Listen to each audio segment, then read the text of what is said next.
আমার প্রত্যেক দিনের সকালটা অনেকটা এভাবেই শুরু হয়, মানে আর কি ঝিমিয়ে ঝিমিয়ে। ঘুম থেকে উঠেও আমার ঘুম একদম ভাঙতে চায় না, বিছানাটা খালি ডাকে আমায়। যাই হোক, উঠতে তো হবেই, কি আর করা যাবে, প্রত্যেক দিনের ডেইলি লাইফে তো জয়েন করতেই হবে। তো আমি সকালটা শুরু করি 1 কাপ গরম জল, আর তারপরে হচ্ছে 1 কাপ গরম গরম আদা দিয়ে লিকার চা। এটা আমার প্রত্যেক দিনের মর্নিংয়ে আর কি থাকে।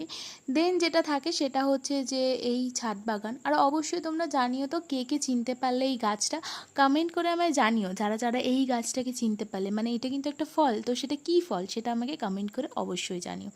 আমার ছাদ বাগানে প্রচুর গাছ আছে। সত্যি কথা বলতে কি, এইভাবে ইন্ডিভিজুয়ালি প্রত্যেকটা গাছ দেখালে তাহলে হয়তো একটা অনেক বড় ভিডিও হয়ে যাবে।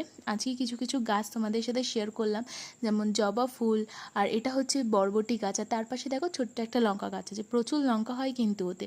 আর এটা হচ্ছে পঞ্চমুখী জবা, আর তার পাশের যে জবা ফুলটা রয়েছে এটা ফুটলে অবশ্যই আমি শেয়ার করব তোমাদের সাথে। অপূর্ব সুন্দর দেখতে হয়, বিশ্বাস করো কালারটা। আর তারপরে আমার এই বেগুন গাছটা, প্রচুর বেগুন হয়, মানে আমি তো প্রচুর বেগুন খেয়েছি এই গাছটা থেকে। এখন আবার নতুন করে ফুল আসছে, বেগুন হলে অবশ্যই তোমাদেরকে দেখাবো। আর দাঁড়াও, দেখাচ্ছি আর একটি জিনিস, সেটা হচ্ছে আজকের ছাদ বাগান থেকে না 2টো বেগুন আমার প্রাপ্তি হয়েছিল, আর সেটার মধ্যে একটা আজকে রান্নাও হয়ে গেছিলো। তো এই ছিল আজকের আমার ভিডিও, অবশ্যই জানিও কেমন।